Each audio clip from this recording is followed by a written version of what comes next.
Perfeito. Eu acho que essa é a beleza do esporte, né? A gente ter várias visões, às vezes, do mesmo tema. Sou o primeiro cavaleiro brasileiro contratado pelo NECO. Então, competi todos os concursos importantes, 90, 91, 92, voltei para o Brasil. Fui atrás de conhecimento, que não é só ter paciência, né? Tem que ter conhecimento também. 70%, 80% é o equilíbrio, não é a distância que faz a diferença. Por quê? Porque o equilíbrio te leva à boa distância.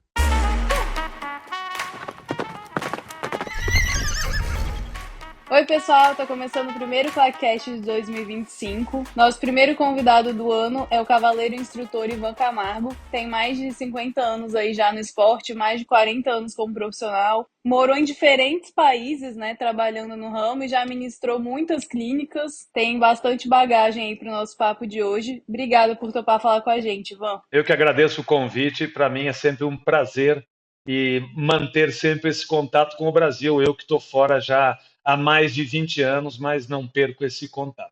Obrigado e eu que agradeço. Ivan, eu ia falar exatamente isso. Você já morou na Bélgica, eu já encontrei com você em Portugal. Eu lembro de uma época que você estava bem ativo nas Américas. Aonde você está hoje? Eu estou vivendo no México. Eu me divorciei depois de mais de 30 anos com a primeira mulher. Me casei com uma mexicana. Estou morando no México já faz um ano. É meu 8º país, só para você ter uma ideia. 8º país que eu moro. Brasil, Bélgica, Portugal, Inglaterra, não nessa ordem, mas França, Holanda, nossa, até me fala. México agora, me falhou mas é o 8º país que eu moro. Socorro. Não cansou não ainda? Não, agora acho que sim. Agora eu completei 60 anos em novembro e agora eu acomodei. Não imaginava nem mudar de mulher e me separar. No fim, feliz da vida. Tenho muito boa relação com a primeira. Meus filhos estão sempre comigo e já estavam grandes e encontrei uma mulher espetacular e que é do cavalo, monta também. Mas o México é bacana. O México eu gosto muito, muito parecido com a gente do Brasil. Então creio que agora me acomodei. Por aqui eu fico. Maravilha. Eu vou pedir então para você contar um pouco pra gente, que eu acho que essa experiência de tantos países diferentes, você viveu várias culturas hípicas diferentes, certo?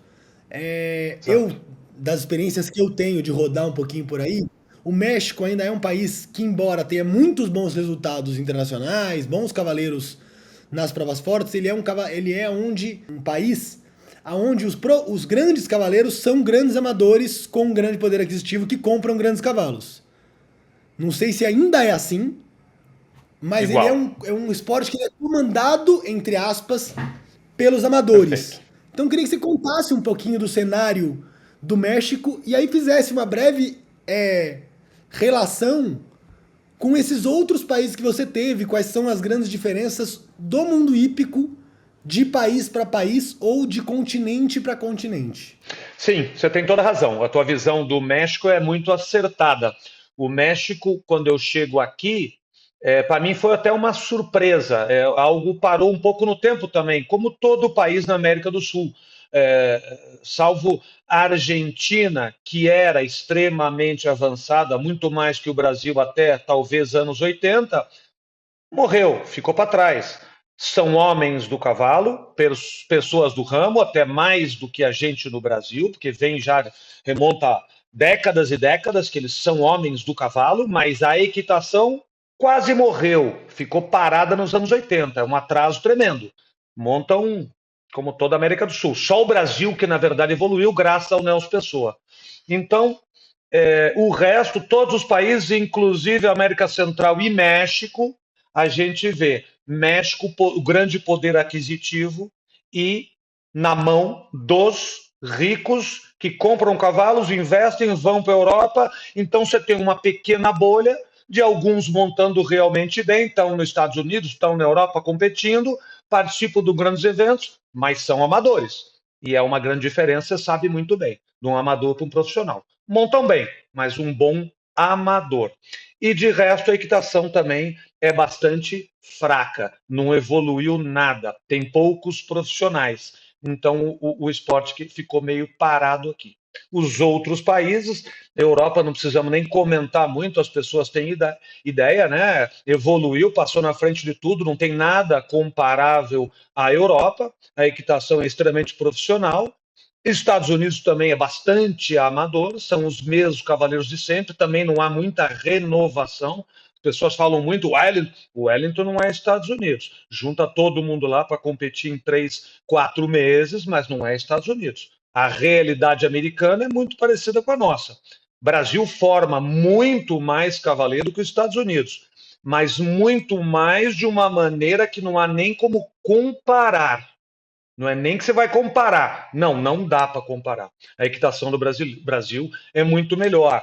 E tendo em vista novamente a abertura que deu o Neco para a gente. Mas, em geral, João, na verdade, o esporte é amador hoje em dia, né? Cresceu muito, muita gente com dinheiro, o esporte ficou muito caro e o esporte hoje é amador.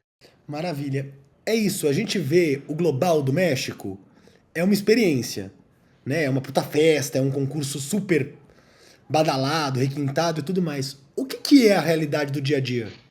Na verdade é boa pergunta, porque a realidade do dia a dia são pequenas bolhas em volta da cidade do México, saindo um pouco alguma outra cidade que tenha algum milionário que está baseado ali, como Monte Rei, que a criação é muito boa, gente do ramo também do cavalo, como Ponte Romo, dono do Lacia, gente que faz um excelente trabalho há muito tempo, a criação e tudo, levou o nome do México para muito lugar, que até foi treinado há muitos anos pelo Neco também, e respeita muito o Neco e tudo que o Neco fez pelo esporte aqui no México, mas não teve uma continuidade, por assim dizer.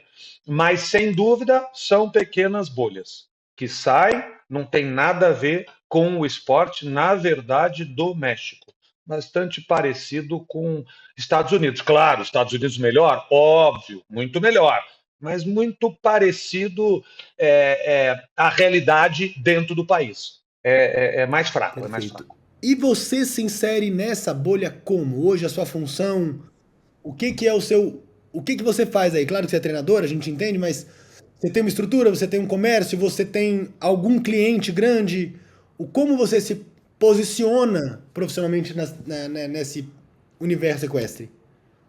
Eu, na verdade, eu parti muito para as clínicas já há mais ou menos 30 anos que eu abri esse lado de clínicas, que foi o que o Neco também fez muito, né? E minha história larga, curta, sempre gostei de dar aula. E sempre fui para a Europa, fui dos primeiros a estar lá, 84, já estava na Europa montando o Neco, tinha 19 anos. Voltei, terminei meus estudos em Curitiba e fui embora para São Paulo. Depois o Neco me contratou. Sou o primeiro cavaleiro brasileiro contratado pelo Neco.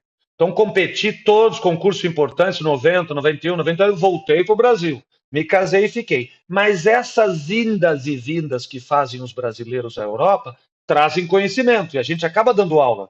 A gente não tinha tanto comércio no Brasil, então a gente tinha que dar aula, ganhava dinheiro dando aula. Descobri que eu gostava disso, gosto muito, tenho paciência, fui atrás de conhecimento, que não é só ter paciência, né? Tem que ter conhecimento também. E eu vejo que os que mais têm paciência são os que têm mais conhecimento. E isso sempre eu gostei, paralelamente a ser competidor. E desenvolvi esse programa de clínica. Então eu estou baseado hoje no México.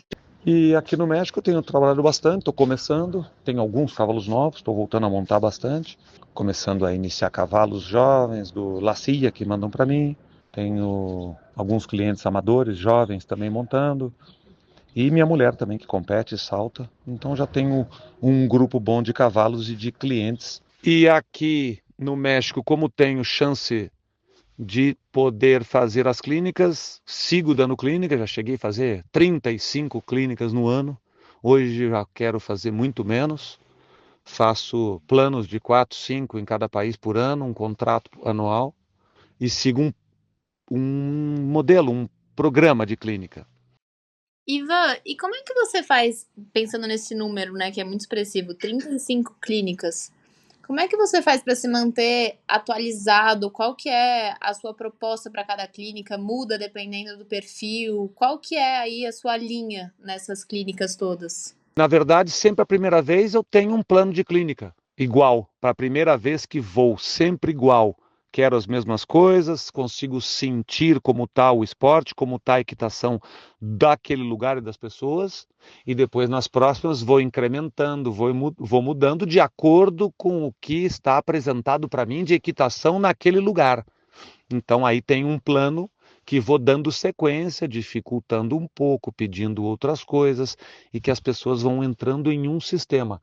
Sempre peço e tenho boa receptividade onde vou na maioria dos lugares, pelo menos, dos profissionais, para que comprem um projeto e sigam, porque não adianta a gente puxar para um lado, depois quando você vai embora puxam para outro, para a gente seguir um plano. E tem funcionado muito bem e ajudado a melhorar muitos lugares, ajudado, né, na equitação, porque depois os profissionais compram o processo e vão seguindo, e vem uma melhora até que rápida. Achei ótimo, acho que fazer mais de uma clínica no lugar é importante para você criar uma... Até para você conhecer melhor as pessoas, conhecer melhor os cavalos, os alunos, tudo mais. Mas aí eu tô falando uma coisa de 3, 4, 35. E grande parte delas é na América ou você fazia muita coisa na Europa? Não, fiz muito essas 35, a mais, quase 80% na América do Sul. Eu cheguei a dar 13 seguidas em 13 cidades diferentes na América do Sul. Olha que doideira. Dormia, acordava, às vezes no hotel, não sabia nem onde estava. Levantava, dava triciclo, dormia, era uma loucura. Mas funcionava bem. Na verdade, eu não perco a qualidade. Eu sempre focado para que a primeira e a 13ª saiam iguais, para não ter queixa também, porque eu sempre brinco o seguinte: você está atendendo um cliente, ele não quer saber se você está cansado, se você não está. Para ele não importa, eu estou chegando para a clínica, tenho que apresentar meu trabalho, né? Então acabam que as pessoas chamam também pelo atendimento, pelo carinho com as pessoas, pelo cuidado, pela atenção. Eu realmente me entrego para os melhores, vejo os detalhes, não é clínica de saltar, né? E o que eu acompanho bastante, e às vezes tomava um susto, mesmo quando estava na Inglaterra. Recebia muita gente montar na Inglaterra, em Portugal, onde eu vou, sempre recebo gente para montar comigo. Às vezes chegam cavaleiros, muitos do Brasil, inclusive, muita gente, né? Trotava e galopava o primeiro dia, eu falava, meu Deus do céu, o que eu vou fazer com esse sujeito, né? Tava um desastre. Eu falei, bom, amanhã, para deixar o cara alegre, eu vou fazer ele dar uns saltinhos. O cara não botava uma distância ruim, chegava, saltava bem lá. Falava, puta. Aí você percebe uma coisa que acontece também no Brasil, muitas vezes. O povo está treinado a saltar e não a montar a cavalo e aprender a montar a cavalo. Então, o uso do cavalo é muito mais duro, porque o cara só utiliza aquilo. Não repõe trabalho, melhor. Eu busco montar o cavalo dos meus alunos, tá repondo, melhorando. Que o pessoal salta e não traz a base do treino físico para o cavalo, elasticidade, outras coisas que o cavalo, enquanto atleta, também precisa, né? Perfeitamente, também, claro, porque o cavalo tem que estar preparado para fazer aquilo, né?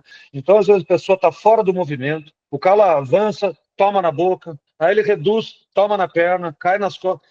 O cavalo não entende nada, então ele está sempre fazendo mais esforço. A falta de conhecimento leva a isso. A pessoa fica imitando, vendo coisa e não tem a menor noção. E digo uma coisa bem triste, fácil de entender. Como o esporte cresceu exponencialmente e muito rápido nos últimos anos, não cresceu igual o número de pessoas para explicar e ensinar. Realmente o conhecimento não foi disseminado. Já digo que foi menos disseminado, é pouca gente. O comércio do cavalo, que eu não sou contra, nunca fui comerciante, não é meu negócio. Eu vou dar assessoria, vou vender um cavalo, mas eu não sou comerciante, por natureza. Mas o comércio do cavalo também trouxe isso. É muito mais fácil vender um cavalo do que ter que dar uma aula. Dar uma boa aula custa trabalho, conhecimento, tempo. Muita gente também não quer perder esse tempo. Eu entendo, cada um, não é uma crítica, é uma constatação. Vender um cavalo acaba sendo mais fácil, o cara ganha mais dinheiro ou o mesmo dinheiro mais rápido. Então, o comércio do cavalo também trouxe isso. Diminuiu a disseminação de conhecimento. Troca o cavalo, troca o treinador, troca o cavalo. Cria essa cultura que vem lá dos Estados Unidos. O americano criou isso. Usa o cavalo. Ah, tá na hora de trocar. Ah, já usou. Ah, tá na hora de trocar. Que tem que trocar, eu sei. Mas eles podem durar um pouquinho mais se a pessoa aprende a montar.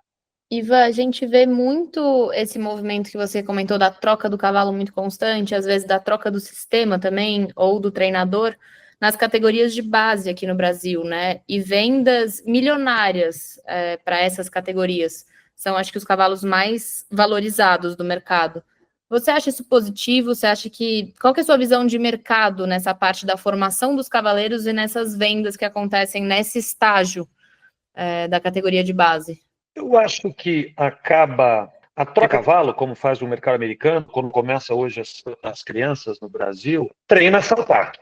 Eles estão treinados, vão ganhar a prova. As pessoas, às vezes, são muito focados em ganhar a prova. Eu digo que é uma grande bobagem a pessoa, o pai vê e pensa assim, ah, eu vou para aquele os alunos ganham prova. Não, infelizmente, esse esporte não é assim. Acho que nenhum esporte vai te fazer ganhar. Você aprende a montar, compra o calo certo, ganha por um tempo. Nesse esporte a gente ganha muito pouco. O ganhador, ele é ganhador por natureza, até sem saber montar. A gente vê vários índios montando a cavalo, dou sempre esse cuidado índio, porque o cara monta horrível, dá um puxão na boca. Hoje a gente vê menos isso. Vimos muito, né, João? Mais nas décadas passadas, tipo, puxando na boca, tá, e ganha a prova. O ganhador, ele é ganhador. Então, aquele que não tem o algo mais de ganhador, vai ganhar um pouco menos, mas vai aprender a montar a cavalo, vai montar diferentes cavalos, vai conseguir até a facilidade de, na hora de comprar um cavalo, ser mais fácil. Eu vejo sempre assim, vou buscar um cavalo para o aluno, falo, esse aluno monta bem, é mais fácil buscar um cavalo para ele, vai durar mais tempo, vai proporcionar algo. Essa troca de cavalo, troca de cavalo, troca de cavalo, e normalmente acaba logo, né? Porque não chega a lugar nenhum. Eu acho uma pena para o esporte. Não acho que seja o caminho de maneira nenhuma. Tem um negócio no nosso esporte que às vezes eu fico pensando um pouco, que é a criança, às vezes, isso de ganhar montando mal. A criança monta mal, ganha, sai feliz. Aí, às vezes, montou direitinho, foi bem, mas fez uma falta que foi uma pena, sai chorando, né? E aí as coisas ficam muito no resultado e pouco na construção ali da formação no esporte mesmo, né? Realmente essa parte é duríssima, né? Mas eu acho que, na verdade, profissionais tinham que ser um pouquinho mais firmes nesse sentido, não ceder tanto aos pais, porque às vezes a pressão dos pais é grande. Eu, muitas vezes, tenho muito, mas já há muitos anos que não, né? Porque hoje eu brinco sempre, ficar velho não é tão ruim, tem a parte boa. Porque agora eu já sou mais velho que a maioria dos meus clientes, do que os pais, ou o máximo da mesma idade. Então, já tem um respeito, escutam mais a tua experiência, o que você passou, para tentar formar pessoas também, não é só o cavaleiro em si. Eu digo, às vezes me ligavam, vou mandar meu filho para você acha que ele pode voltar um bom cavaleiro? Eu falei, olha, se ele voltar uma boa pessoa, responsável, respeitando os cavalos, acordando cedo, fazendo a coisa direito e montando bem, fique feliz, porque eu acho que esse é o principal assunto de mandar um filho para a Europa. A minha visão como pai, não de todos, uma pena, mas eu acho que essa formação, mas acaba que essa pressão, o profissional com medo de perder o cliente, vai cedendo a isso. Então, uma junção de muita coisa. Mas o meu maior medo no Brasil é que essa cultura vai mudando. Isso passa a ser uma verdade. Eu já vi que isso é uma verdade hoje no Brasil. Troca o cavalo, tem que ganhar, corre lá, grita o pai de fora, grita o professor de fora. É um desastre, é uma pressão para a criança, é uma pressão para o esporte, e passa a ser uma verdade. Então, quando passa a ser cultural, o desastre é muito maior e muito mais difícil de mudar. Tá bom, eu concordo, entendi, vamos lá, acho que você tá coberto de razão, Ivan. O que a gente pode fazer, o que o meio hípico pode fazer para a gente tentar com que isso não seja uma verdade absoluta? Porque eu entendo a gente hoje não tem mais uma disseminação de cultura do esporte. Nunca teve. A diferença é que a gente tinha mais cavaleiros formadores no Brasil do que a gente tem hoje, porque o Neco foi embora, e junto com ele uma escola, e os cavaleiros que são cavaleiros formadores entram no mercado, num sistema, e hoje você está com uma geração que é que é neta desses cavaleiros formadores, que já chegou num momento do embalado para ganhar. Eu entendo que temos um problema que vem surgindo, e já é sim uma realidade no Brasil, a diferença é que a gente não tem o poder econômico que tem nos Estados Unidos, para estar com todas essas crianças saltando o Grande Prêmio 5 Estrelas, disputando time Brasil, né? Isso ainda é limitado a poucos bons cavaleiros, mas temos, por exemplo, o campeão brasileiro de sênior top do ano passado, que é um amador, tal qual no México funciona, que é movido, né, o México em especial, a super cavalos, bons cavaleiros com super cavalos. Não estou falando isso do Flávio Grilo, não é essa comparação, estou dizendo só porque ele é um cavaleiro amador que foi campeão brasileiro de sênior top do ranking ano passado. Então, minha pergunta para você, Ivan, é o que você acha que tem, de quem é a responsabilidade e o que você acha que a gente pode e deve fazer para tentar puxar essa cultura de volta para um lugar onde importante seja a boa equitação e não a vitória do mirim. Correndo desenfreado. Correndo desenfreado. Não sei se você está sabendo, a CBH já fez um movimento ano passado onde ele tirou a prova do pré-mirim, que é o antigo infantil, do cronômetro. A gente vai ter o cronômetro só num desempate, como se todos os concursos fossem campeonatos. Então, eu queria um pouco da sua visão do que pode ser feito e de quem é a responsabilidade de arrumar esse caminho. Sem dúvida, a partir da CBH, das federações, eu acho que sempre a coisa no Brasil partiu muito da Federação Paulista. Quando voltei, eu, no caso, participei de uma mudança grande, essas provas eram tudo assim, 90, 1 metro, 10, era tudo correria, tudo, qualquer prova era correria. Isso em 90, início dos 90, eu cheguei em 92, talvez, da Europa, quando eu estive trabalhando para o Neco. E juntamos, fizemos uma diretoria na Federação Paulista, era eu, Caio, falecido Sérgio Brandão e o Andy Weinschenk, que era um muito bom cavaleiro, campeão brasileiro de sênior, deixou de montar. Fizemos uma dividida para todo mundo poder ter tempo de ir atender nas reuniões da federação, juntamos 4 diretores de salto. E nessa época mudamos algumas regras, uma dessas foi tirar a velocidade e fazer tempo ideal nessas provinhas para ver se ensinava a gente a montar. Foi uma briga, uma discussão, demoramos e a coisa pegou e funcionou muito bem. Esse, claro, que é o caminho. Essa conscientização que primeiro é que nem uma criança, lá engatinha, levanta, caminha, quando chega ele começa a correr, né? Você corre, uma criancinha começa a andar, ela corre, ela cai. Então é muito simples para mim. Aprende a montar primeiro, para depois aprender a apertar as curvas, depois começar a correr, a galopar mais. Mas deixa eu contar uma história muito rápida, só para entender onde eu quero chegar.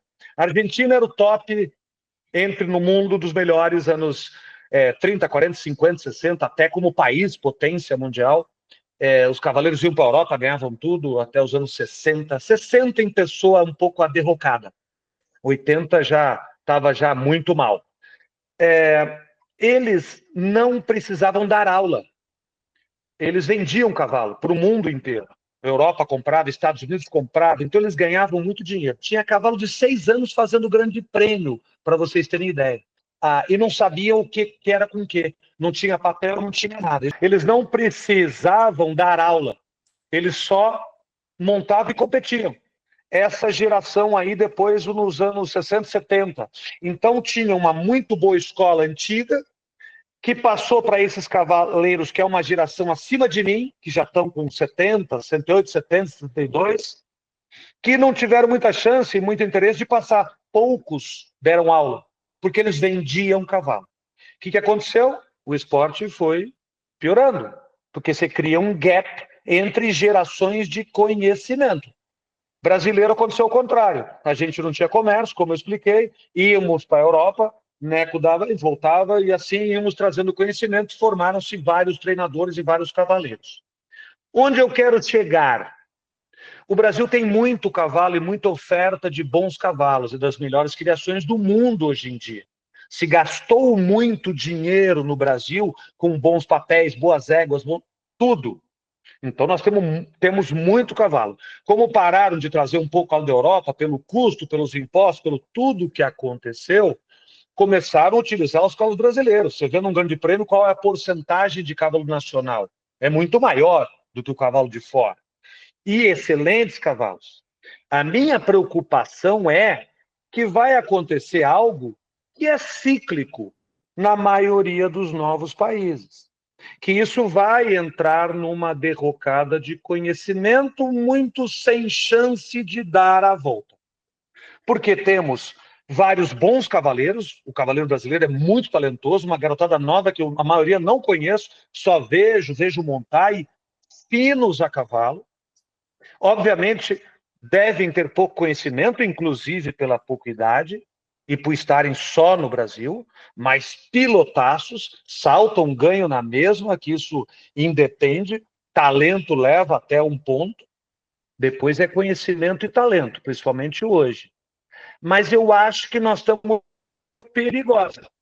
Eu acredito que em 10 anos vai ocorrer um pouco no Brasil, um pouco o que aconteceu na Argentina. O conhecimento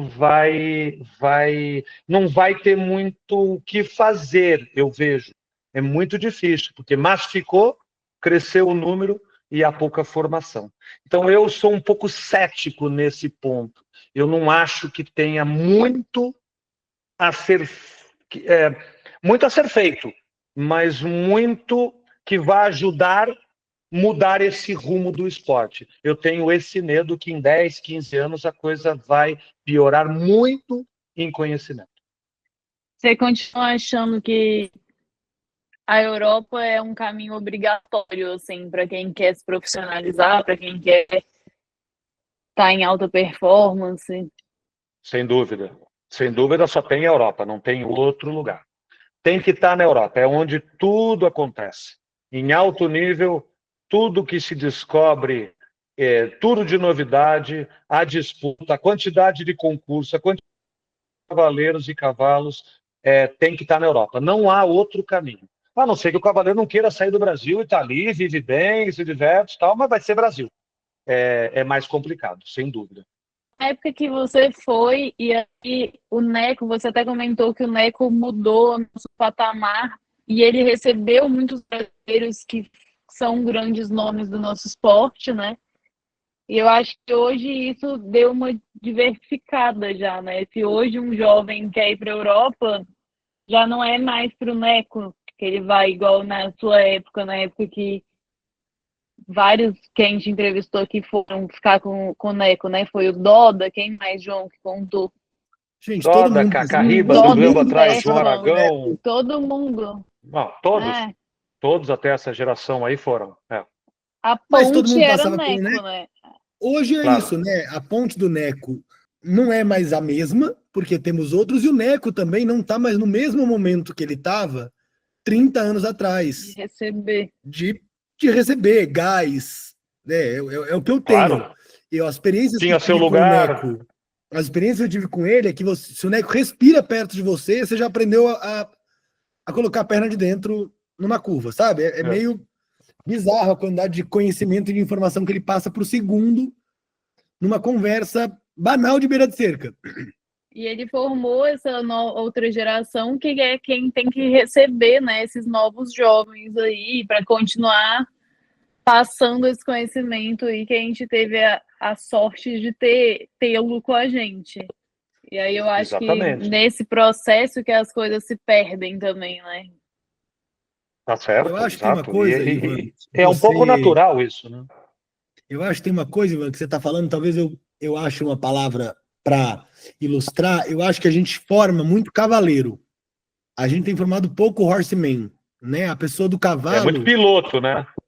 Muito piloto. É E pouco instrutor. Mas eu acho que tem poucos instrutores hoje no Brasil. Eu estava falando disso, a gente gravou, até queria trazer um ponto, a gente gravou no final do ano passado com a Mariana Cassetari.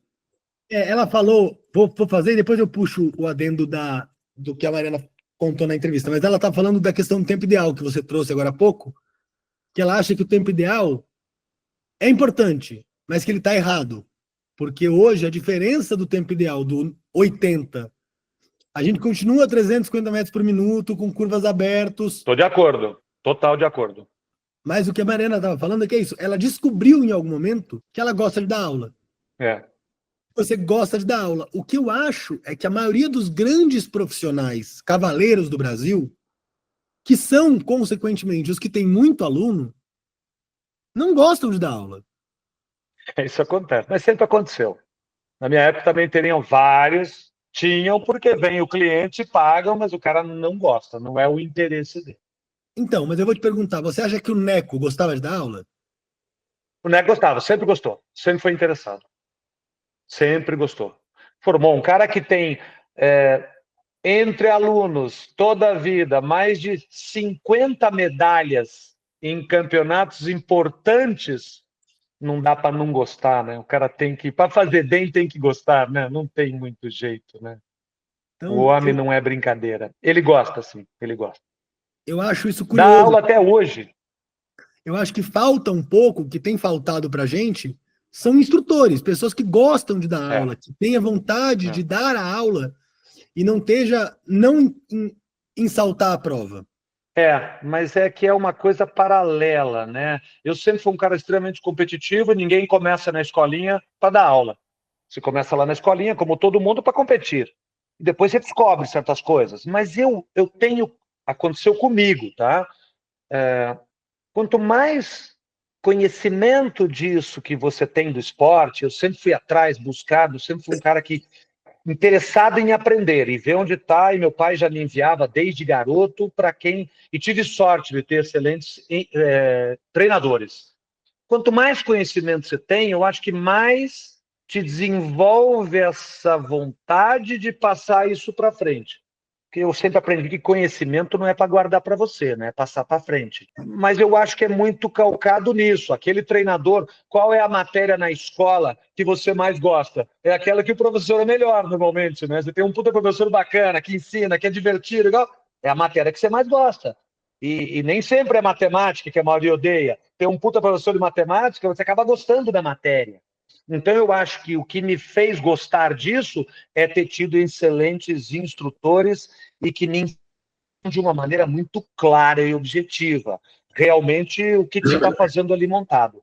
Então, essa é a sorte. Isso me acendeu a vontade de ir dando aula também, de começar muito jovem a dar aula. Você acha que talvez falte a valorização desse profissional?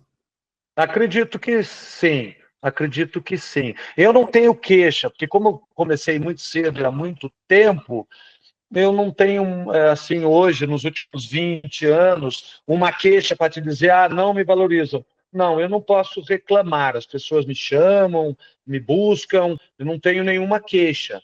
Mas eu acho que, de maneira geral, falta um certo respeito. Isso principalmente nos países latinos, mesmo no Brasil, tratam o treinador como se fosse, né, qualquer coisa. Talvez também os treinadores deem chance também, né? Não se posicionem, vamos dizer, se prostituam às vezes um pouco no mercado, um mercado extremamente competitivo, aceitam qualquer coisa, isso talvez também. Mas eu acho que por isso que eu fui atrás sempre de me preparar, atrás de aprender, atrás de saber mais, para poder fazer uma diferença, para que o cara saiba, né, separar o joio do trigo. Porque qualquer um que começa hoje, salta 1 metro, salta 1,10, começa a dar aula. Puta, é difícil, né? É complicado também isso, né? Tinha que ter uma organização nisso, né? Eu estou falando um pouco, pensando aqui na minha cabeça, nos nomes que eu conheço, porque a gente tem... Os cavaleiros tem duas coisas. É uma dúvida do quanto falta, às vezes, de atualização, do cavaleiro que não parou no tempo, etc e tal. Mas eu vou fazer, por exemplo, eu lembro de criança, eu fiz uma clínica incrível com o João Aragão. Não sei se o João Aragão está dando aula hoje em dia. Vinícius da Mota... Diminuiu, mas dá às vezes uma clínica, mas diminuiu. Vinícius da Mota, que foi olímpico. O cara que era um fenômeno, ele era um craque, lindo de ver montar, fino a cavalo. Está no Rio de Janeiro, não sei se está com alunos, tem um aluno. Não... Dá aula no Rio, tem seus clientes e tal. Dá mais pouco, porque imagina, eu fui muito pouco, discípulo da Lúcia, né? Eu vivia com a titia quando eles ainda eram casados. Então, ele tinha muito mais cavalo do que aluno, Claro. mas tinha vários alunos. Esses Exato. nomes, que foram nomes importantes, eles estão sendo transpassados pela galera da moda. Que são cavaleiros atuais. Que são cavaleiros atuais, que hoje em dia, você tem Pedro Távora, Marcelinho Ciavaglia, Stefan Barcha, vários Mas eu cavaleiros. acho que entra uma outra questão aí também, que é um pouco as pessoas que estão perto, estão atuais e estão nos locais que são os clubes, né? Então a gente tá falando de Clube Hípico de Santo Amaro, Mané de Alphaville, nesse sentido... Paulista, todos esses. Exatamente. Então também tem uma limitação física, né, no nosso esporte. Eu acho que a Chevaux foi um pouco inovadora no Brasil, nesse sistema de você tem seu cavalo numa cidade, mas você não está montando ele. Tem poucos sistemas que funcionam assim. Acho que o Artemus tem um pouco isso também com alguns alunos que montam com ele poucas vezes no mês. Mas isso é mais exceção do que regra, né? É um pouco na contramão do que o Ivan fala, porque se você deixa o cavalo no ponto, preparado para o menino vir montar e sair na prova, o quanto ele está aprendendo a trabalhar o cavalo dele, o quanto ele está aprendendo a moldar o cavalo dele. Tem muito dessa falta do horseman que a gente está falando, que a pessoa é um pouco, vou usar uma expressão ruim, mas às vezes eu acho que o cliente é mais vendido do que o professor. Eu, como amadora, sou muito dependente do meu professor. Se eu chego para reconhecer uma pista e meu professor não está comigo, putz, quantas vezes eu já fiquei esperando sem saber contar uma linha. Às vezes você não sabe o ajuste da cabeçada. Se o tratador não tá lá no dia certo, tal, não faz, você não sabe como é que coloca. Então, a gente como cliente, e aí tô falando de um lado muito amador, a gente se afastou muito, né, do cavalo nos últimos anos, assim, aqui no Brasil. Claro, claro. Essa é a grande diferença. Uma vez, é engraçado esses vídeos que eu comecei, não sei se vocês viram algum, eu faço no Instagram, eu comecei quando eu estava sozinho lá, recém-separado, morando sozinho em Saint-Tropez, e aí eu falei, preciso fazer alguma coisa para ajudar, né? Pelo menos para abrir os olhos das pessoas que não são do ramo, entendam o que acontece. E uma das explicações que eu dava é essa, porque que nunca os outros países, principalmente nós latinos, vamos chegar nem perto da Europa. E esse é um dos pontos, Gabriela, é justamente o convívio com o cavalo. Os clubes nos trouxeram isso, né? Porque você chega lá, o cavalo está pronto, você passa a perna, monta, trabalha, pode até montar muito bem, mas você não sabe o que ele comeu, você não sabe o que o cavalo faz, você não é embocadura, não sabe nada. Você está na mão 100% do seu tratador e do seu treinador. Então não se forma o que o João disse agora, pessoas do cavalo. Nisso o argentino está longe da gente, porque eles são pessoas do cavalo, do bisavô, do avô, do pai, todo mundo é do cavalo. Eles são pessoas do cavalo, nesse ponto sim. Agora, essa formação que falta.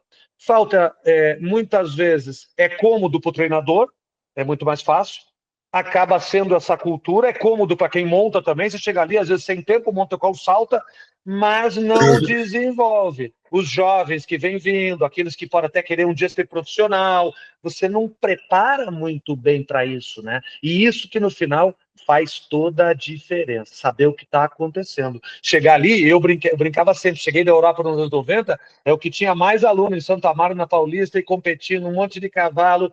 Então, nesses anos 90, eu tinha muito aluno, muita coisa.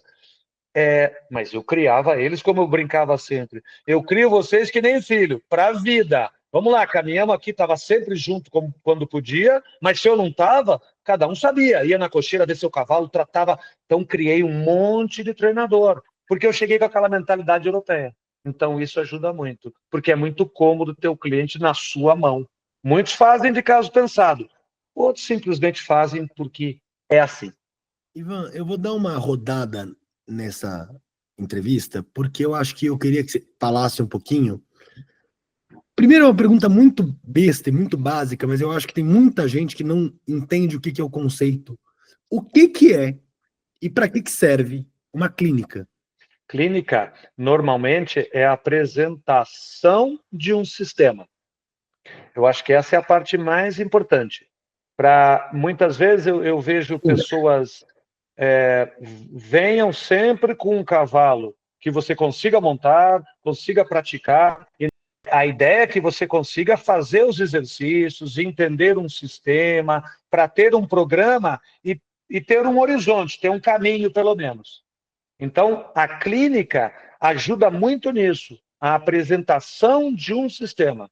O meu sistema é, ok, arrumar o equilíbrio das pessoas, dar controle, preparar, conhecer e ajudar a conhecer os cavalos ali, que eu tenho muita experiência e facilidade no final nesse sentido. Então, sempre chamo os treinadores junto para trocar ideia, para explicar, para que deem continuidade. Mas, na verdade, 3 dias de clínica é para apresentar um sistema.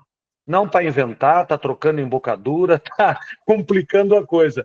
Eu brinco sempre com as pessoas. Eu vou para deixar solução e não para deixar problema para os outros. E é o que tem acontecido muito nos últimos 10 anos. Por isso que, graças a Deus, seguem me chamando. O ideal é fazer com o próprio cavalo, né? Que é o seu cavalo de dia a dia, para você ter um ajuste fino ali. Exatamente, às vezes está com uma certa dificuldade, com alguma coisa, alguma dúvida. Então fazemos vários exercícios, trabalho muito no plano no primeiro dia, vara no chão. Sabe, na verdade não inventaram nada novo, mas a gente dá uma visão de quem está ali, às vezes está se batendo numa coisa que até é simples, e alguma pessoa que vem de baixo, diferente, vê uma outra quantidade de coisas que o dia a dia o teu treinador às vezes não está nem vendo. E acontece, é muito comum isso, né? Então é um olhar diferente e a apresentação de um sistema. Eu vejo dessa maneira. Eu tenho uma fala que eu tenho desde pequenininho, quando eu comecei a fazer clínica, com meus 10, 11 anos. É muito diferente alguém falar para você, bota o calcanhar para baixo, e o outro que fala, bota a ponta do pé para cima. Às vezes, tudo que você precisa é escutar que era para botar a ponta do pé para cima. É verdade. É verdade. Tudo é isso aí, exatamente. A maneira diferente, a maneira de tocar, de focar, ajuda bastante. Por isso que eu digo, eu acompanho sempre e eu gosto muito quando vão os instrutores. Eu tenho um grupo de profissional montando também num grupo e chamo eles para perto de mim. Não quero passar por cima de ninguém, não quero nada. Que às vezes as pessoas vão em clínica um pouco querendo se pôr um pouco superior. Não, já me chamaram, né? Quer dizer que já querem me ouvir. Então eu quero ali as pessoas do lado para que tenham um olhar diferente, para que vejam às vezes, né? Às vezes você pode ajudar em muita coisa com a experiência e com o tempo, né? Então tem funcionado bastante bem. E às vezes é isso mesmo, é uma maneira diferente de dizer a mesma coisa. Muito bom. E os instrutores gostam, né, dessa troca de ideia também. Eu vejo um pouco isso entre os profissionais, de trocar ideia, trocar caso. Às vezes sempre dá uma luz, né, de como tratar uma situação. Alguns sim, Isabela. Outros, o que eu vejo poucas vezes ainda, acontece da insegurança. Tem uns que são bastante inseguros no caso de você começar a dar aula e conseguir resolver algumas coisas, dar certas dicas, mostrar que ele não faz, né? Porque eu acho que é uma bobagem, né? As pessoas têm que estar sempre abertas. Eu estou sempre aberto a aprender, por isso vou atrás e sempre escutando, com bons cavaleiros, aprendemos todo dia. Yuri foi meu aluno muitos anos, né? E você vê, hoje o Yuri segue procurando o Neco, eu converso muito com o Yuri, aprendo com ele, trocamos ideias e estamos sempre nisso. Eu acho que essa é a beleza do esporte, né? A gente ter várias visões, às vezes, do mesmo tema. Qual que você diria, Ivan, que é a base da sua equitação? Aonde você acha que é os pilares e o cerne do seu trabalho? É interessante isso porque eu tive um instrutor muito, muito bom, que foi o cara que mudou minha equitação. Eu digo sempre que quando eu montei com ele, eu cheguei no NECO em 84, eu tinha 19 anos. Eu comecei muito cedo a saltar meu primeiro grande prêmio, eu tinha 17 anos, final de júnior. Esse chama Eduardo Bezzi, é um cara que está em Brasília, hoje ele está muito mais no adestramento, nunca foi um profissional, mas sabia muito. Ele se mudou para Curitiba, eu tinha 16 anos, 15 para 16. Ele que me ensinou muita coisa de comunicação com o seu cavalo, arrumando primeiro a mim como cavaleiro, coisa dos braços flexíveis, da perna, independência dos membros, tudo isso aí que ninguém falava. Não existia, ninguém. E depois, quando eu comecei a dar aula quando eu voltei da Europa e fui para São Paulo em 85, ainda ninguém falava sobre esse assunto, que fui ouvir lá do Neco, depois também, reforçado com o Neco. Mas a minha visão disso tudo, quando eu vou dar aula, eu vejo muito o cavalo e o cavaleiro. O que o cavaleiro está incomodando ali? O que ele pode participar do movimento melhor junto com o seu cavalo? O que ele pode controlar sem ser contra o cavalo, sendo a favor do cavalo. Então, eu acho que a minha equitação é muito suave, mas efetiva no controle, sem prejudicar tanto o movimento do cavalo, sem tirar o movimento. Você tem ideia, João? Eu faço pouca ginástica. Faço quando há necessidade, obviamente, porque eu tenho uma visão que eu aprendi lá atrás. Se começa a fazer muita ginástica, alguma coisa está errada. A regra do jogo, para mim, desse nosso jogo, desse nosso esporte, é dar o controle ao seu cavalo para que você possa colocar a melhor distância para ele, para aquele que você está montado. Se ele tem um anterior assim, se é rápido, se ele tem que usar mais o pescoço ou menos, se ele tem que sentar, sabe, tudo isso. Então, eu tenho muito trabalho de plano, mas eu vejo muito como um todo, o equilíbrio do cavaleiro. Esse, para mim, é o principal. Depois as coisas vão saindo. Eu dou armas para que o cavaleiro desenvolva a sua sensibilidade. Porque depois todo, trabalho lateral, tudo isso aí, vai saindo. Sem dar armas é o pior. Está pedindo coisa que a pessoa não consegue fazer. Os braços não deixam, as pernas, o assento, só piora para o cavalo. Então eu sou muito mais, a minha ótica do esporte é muito mais essa, porque eu passei por isso. Para mim funcionou. Sou um simples mortal. Eu acho que funciona para muita gente e funcionou, porque eu acho que eu fui o cavaleiro que mais formou treinadores no Brasil. Tem uma quantidade de cavaleiro que virou de grande prêmio e é treinador hoje em dia impressionante. Show. Eu ia entrar na discussão da distância. Eu também. Bora lá. Cada um com a sua visão. Qual é o segredo da distância perfeita?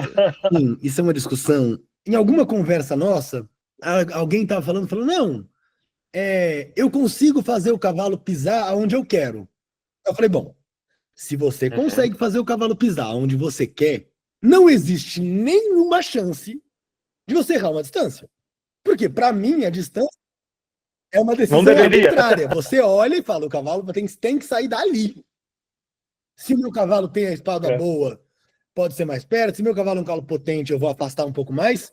E aí, eu já ouvi frases não, a distância não importa. O que importa é o cavalo estar com bom equilíbrio, bom galope e boa impulsão. Eu falei, não, peraí, a distância não importa? Mais ou menos. E aí a gente fica nessa brincadeira e conversa que é o que é ver a distância? Porque é uma coisa que é tão difícil de explicar para quem está começando. É verdade. E eu acho difícil de metrificar. E é uma coisa tão cara quando dá errado. E é uma coisa tão elementar do nosso esporte, porque tudo pode dar errado com uma distância. Nem me fala. Muda tudo, né? Muda tudo. Muda uma linha, muda um duplo, muda um percurso, muda tudo. Eu acho o seguinte, eu estou mais de acordo, mas às vezes as pessoas... A interpretação, a explicação é algo extremamente importante, né? É igual ler um livro, né? As pessoas leem um livro e interpretam como quiser. Eu digo sempre o seguinte, quem diz do equilíbrio tá bastante certo. 70%, 80% é o equilíbrio, não é a distância que faz a diferença. Por quê? Porque o equilíbrio te leva a boa distância. A comunicação boa e o trabalho do seu cavalo leva a boa distância. Se você tem um bom controle dele, faz a curva bem feita, num bom galope, eu digo sempre, mudança de velocidade antes da curva. Não no meio da curva, não depois da curva, que é aí que vai te complicar. Tem uma linha que é curta, diminui um pouquinho da curva e mantém. Não diminui, mantém.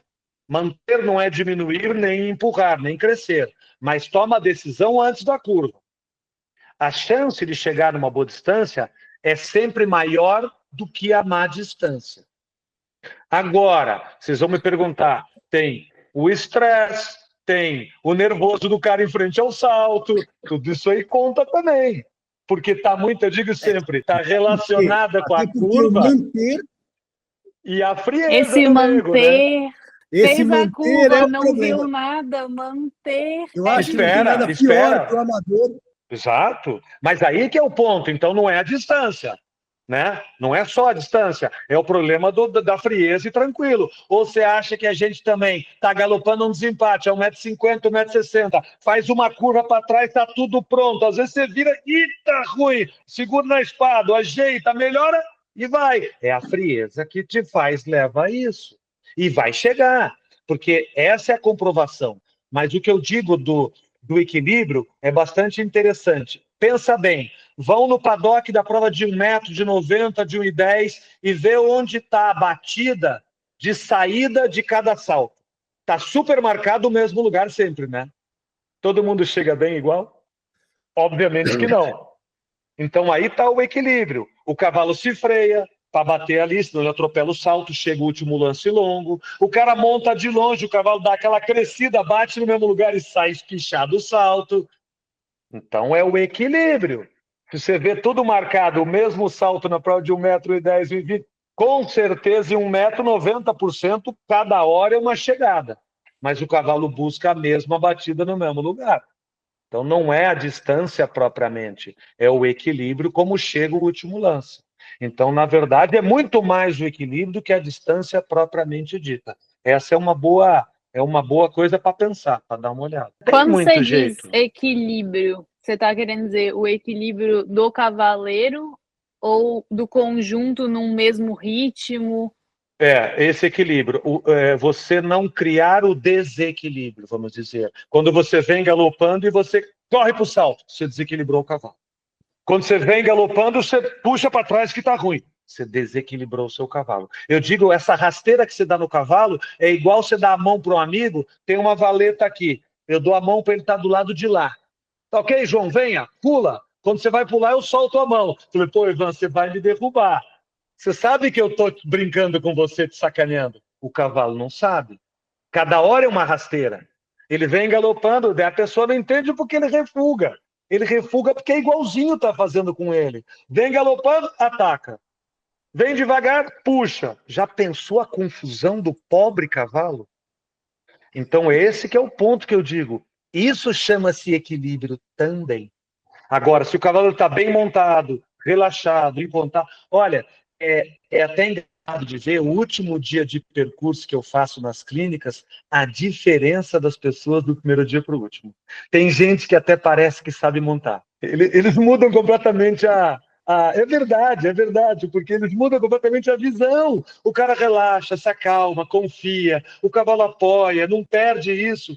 É impressionante, as pessoas riem. Depois, claro, isso aí tem que dar manutenção. Não é fácil, mas é um caminho. Por isso que eu digo, é a apresentação de um sistema na clínica.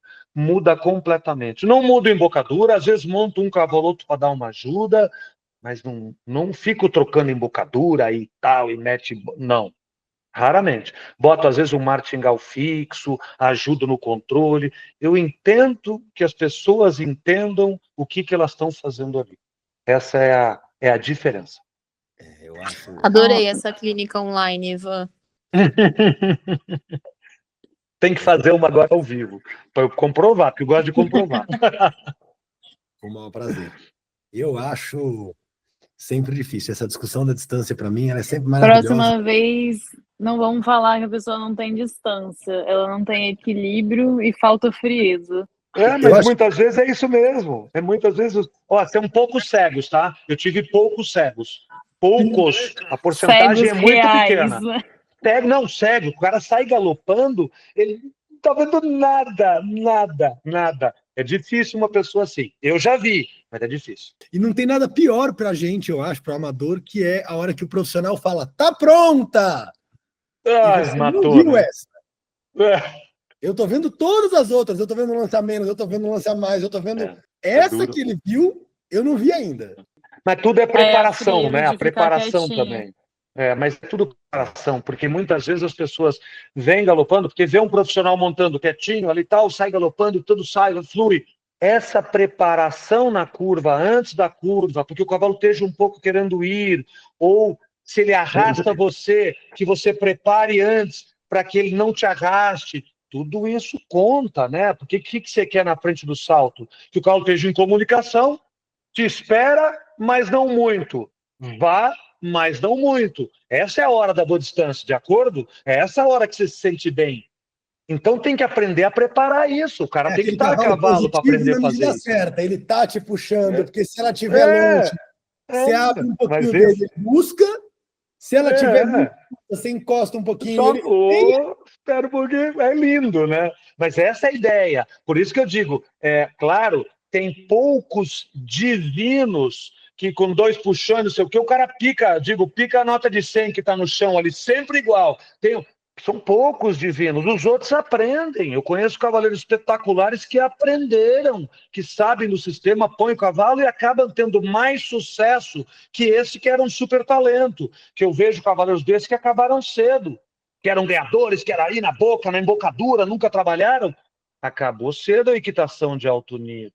O cavaleiro, eu aprendi com o Neco, quanto mais técnico, menos força você faz. Eu já não tenho o mesmo tônus muscular que eu tinha com 30, mas a minha técnica vai desenvolvendo tanto que eu faço metade da força. Eu tenho total controle dos meus cavalos. Então eu salto o que eu...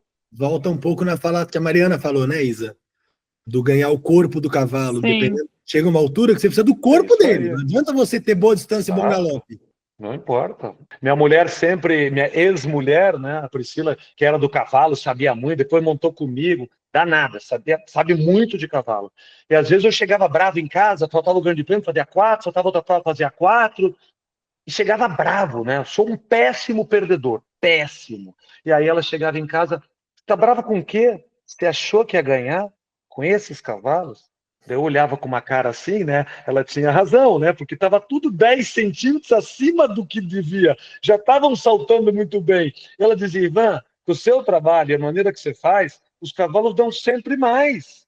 Mas eles estão muito acima, eles não são bons. Eles melhoraram, mas eles não são isso.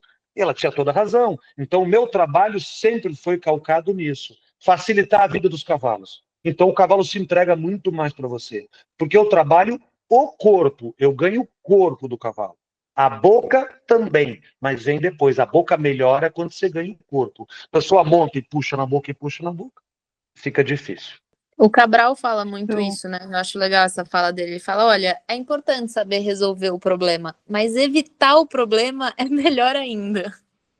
Exatamente, tá certinho, Gabriela. Eu brinco sempre o seguinte, às vezes virava o cara que nem um índio, vira, resolve, sai pro lado de lá, vira, o cara resolveu o problema. Talvez ele resolveu o problema que ele mesmo criou, eu prefiro não criar o problema, já vim com a coisa certa, né? e às vezes resolver o problema em um obstáculo vai, dois ok, mas a pista vai vindo um depois do outro e não sustenta até o Isso fim, não. né? Você está com tudo organizado, você tem 13 obstáculos, você tem 13 problemas dentro da pista para resolver. Tudo está organizado, pode ser que em um lá você tem que dar uma borboleteada, uma pernada e resolver.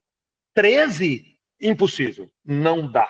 Então as pessoas querem, às vezes, ginetear em 10, em 11. Não existe, não tem jeito. Lá no final vai acontecer a falta, não tem como. Hoje, então, menos ainda.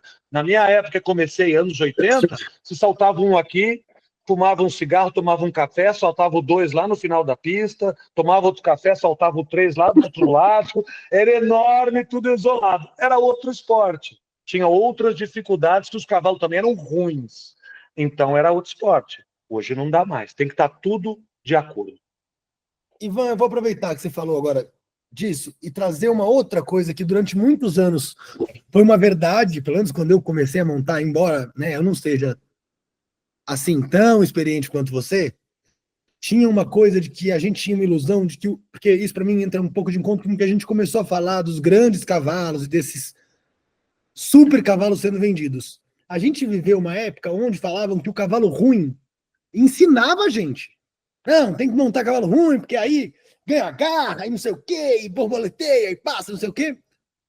Hoje, eu acho que, assim, cavalo ruim estraga a gente. Só estraga. Só estraga. Na Só verdade, estresse. isso não era um papo de vender o cavalo ruim, não? Não Só acho. tinha cavalo Não ruim? acho, Tinha porque na minha essa. época os cavalos eram ruins nessa época, mas tinha um pouco dos coronéis isso. Eu, de garoto, imagina, comecei a montar em 74. E a primeira prova minha era uma prova de 1,10 m. É uma prova chamada Prova Classe A. Tinha um duplo facilitado, mas 1,10 m. Olha que loucura. E os coronéis falavam isso. Não, tem que montar o cavalo difícil, o cavalo não sei o quê, que ela aprende a montar. Não, aprende a se abanar, dar puxão, atacar. É um desastre. Aí você vê, Rodrigo Pessoa, nunca montou um ruim na vida. Doda, nunca montou cavalo ruim. Luciana Diniz, nunca montou cavalo ruim. Mesmo Bernardo Alves, montou desde garoto, o Mirim montava os Urquis. Esses caras chegaram muito mais longe sem defeito. Os caras estão acostumados a galopar, brinco, o cara galopa pro último desempate e não está pensando que vai fazer a falta, o cara está pensando que vai ganhar a prova. Muda completamente o teu psicológico, tua maneira de montar. Você não ataca, não mete a perna. Eu montei tanta porcaria, tanto cavalo ruim, você vai se refinando, vai melhorando, mas muitas vezes eu tenho que pensar, diminuir a espora, senão você mete mais perna do que deve. É do reflexo de ter montado o cavalo ruim. Então isso, não, é um desastre. Montar cavalo ruim é um desastre. E escutei muito isso na vida. É o pior que se pode fazer. Oi, Ivan, agora montar cavalo bom é ótimo, mas existe também a formação do conjunto. Às vezes você chega para dar uma clínica, sei lá, e você pensa, cara, esse cavalo não é a característica desse cavaleiro. Como é que o quanto é importante também juntar boas características, acho que principalmente numa fase de formação do cavaleiro, né? Porque depois acho que vocês pegam o que vem, vocês conseguem se adaptar. Não, você tem razão, você tem razão. Mesmo com um cavaleiro formado, você vai atrás do Ben Maia, você vai atrás do Marcos Enio, Rodrigo Pessoa, sei lá, vários grandes nomes, eles já procuram cavalos que eles gostam, que eles têm mais resultado há anos. Não ficam montando mais qualquer cavalo também. Então, se você falar para mim, eu vou montando o que dá também, mas se tiver cavalo que eu gosto, obviamente que o resultado é outro e eu prefiro. Mas acontece muito, você vê muito garoto montando aí aquele cavalo que nunca deveria ter sido apresentado, nem por fotografia, né? Então, isso é outra dificuldade. Muitas vezes o treinador erra, muitas vezes o cara também não tem o dinheiro para comprar algo melhor, compra aquilo que está lá. Então, você vai tentando remendar, achar um caminho mais fácil, mas isso é duríssimo. E é muito comum, né? É muito comum, muito difícil. Ou um garoto montado num carro de 5 anos, é meio triste, né? Porque a gente sempre quer aquela máxima que é antiga, né, João? Que a gente ouviu a vida inteira. Cavalo novo, cavaleiro velho. Cavaleiro novo, cavalo velho. Que é o ideal, né? O cavalo novo não tem nada para te dar. Você vai tirar o que dele se ele ainda não tem, né? O cavalo velho, pelo menos, te ajuda em algo. Mas isso é muito comum, Isabela. Acontece bastante. E às vezes por ignorância, por erro, ignorância do treinador. Eu comando vários países na América do Sul, a gente tem vários países extremamente atrasados, né? Você vai nos países aqui da América do Sul, aí é triste. Então estão vivendo um passado, né? Porque São Paulo, principalmente para o Sul, eu vou nesses países, eu me sinto no túnel do tempo, anos 90, anos 80, uma coisa de louco. E então acontece muito isso. O cara compra o que pôde comprar, o que o treinador viu, e não está nem preocupado se serve ou não serve, ou nem sabe se serve. Então a gente encontra bastante. Faz toda a diferença. Tem o Coronel Show. Renildo, falecido, que ele dizia uma coisa, só para complementar, que é bem interessante. Ele falava assim: comprar um cavalo é igual comprar um sapato. Você não chega na vitrine e fala assim, me embrulha aquele marrom 44. Você entra, põe o sapatinho no pé, caminha, às vezes é feio no pé, às vezes te aperta.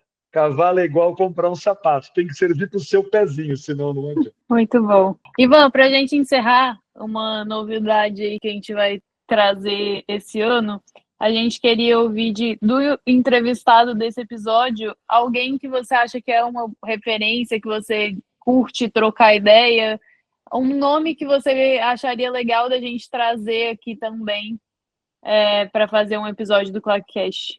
Ah, tem alguns, mas um que que eu gosto muito, que é um excelente equitador, um cara que sabe muito, muito, muito, e um bom papo e muitas histórias, é o Duto Ismar Augusto Ribeiro Neto.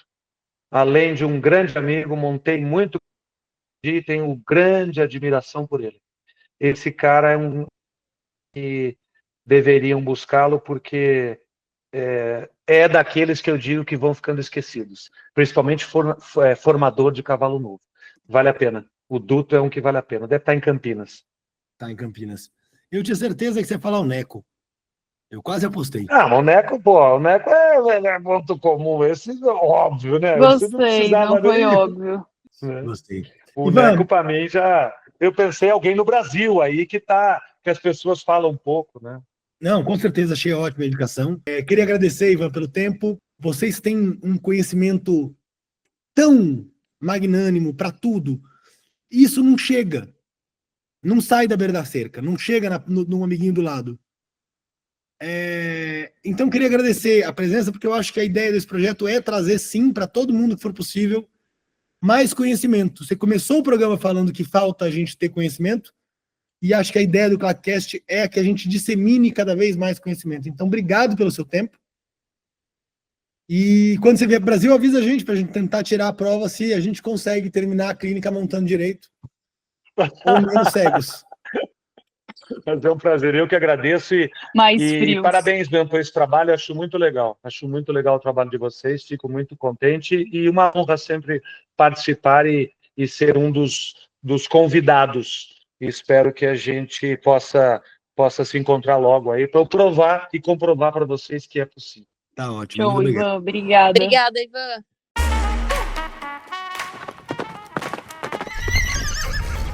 O ClaqueCast é uma produção livre da 2Claque. Esse episódio teve apresentação por Gabriela Lutz e João Marcum, roteiro, apresentação e edição por Isabela Campedelli.